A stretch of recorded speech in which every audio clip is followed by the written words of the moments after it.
Hi, everybody. This is Francesco Rulli. I'm the CEO of Quello. I'm also the Forbes Insights AI Solutions Business Partner. Today, I'm here with Ingrid Vasiliu Feltes, who is a healthcare executive and also a digital advocate. So, Ingrid, if you can share with us a little bit more insights about your work.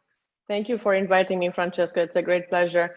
Yeah, I currently work as a healthcare executive, and I also volunteer for a lot of international organizations as a digital advocate. I focus heavily on emerging technologies and how to deploy them in healthcare as well as in fintech industries.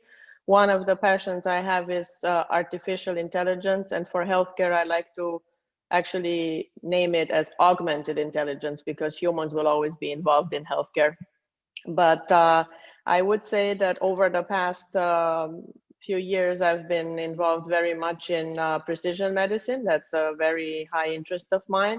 And due to the recent pandemic, it has gotten more attention than in previous years for the wrong reasons, but at least currently we have much more opportunity to talk about precision medicine than before.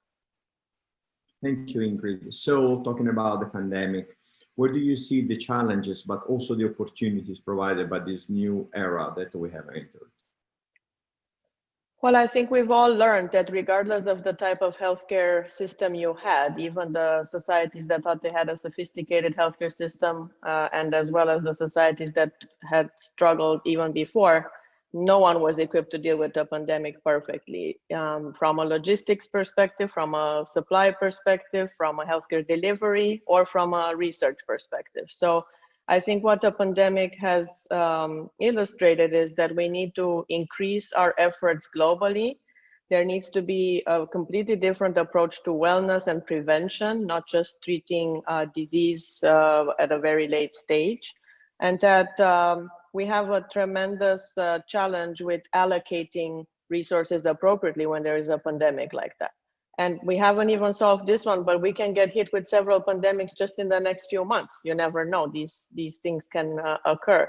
So the challenge that we have is that we need to reconfigure, redesign, and change the paradigm in the global healthcare system, not only in the research and delivery of new treatment solutions and new medications and new vaccines, but also the way we provide population health globally, because we've seen that we were overly focused on specific domains, such as treating chronic diseases. And we, unfortunately, as a society globally, neglected to invest enough in prevention. Indeed, indeed. And now talking about diseases prevention and so on, where do you see the role of artificial intelligence in the specific fields that you have described? Yeah, I recently had the opportunity to talk at the World AI Summit on this, so I'm very passionate about it, and at the European Commission, and I'm also helping the United Nations on certain goals with this.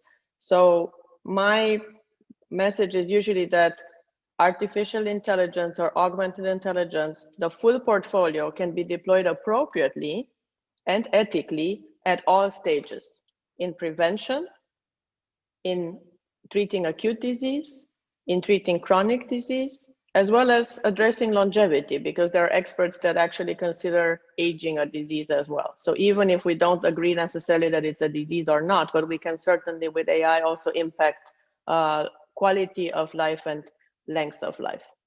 So to answer your question, I do believe not only in the healthcare delivery spectrum, it can address the whole life cycle of disease states, but also, of course, in the life sciences, in the medical device industry, as well as in precision medicine or hyper personalized medicine, the way we like to call it. So I feel that AI, the whole portfolio, has enough tools that, if deployed appropriately, can be helpful in any type of life science or healthcare model. Thank you, Ingrid. Thank you. So if people want to learn more about your work, what's the best way to learn more or reach out to you? Well, I'm very active on social media. So my LinkedIn profile has pretty much all the activities I do.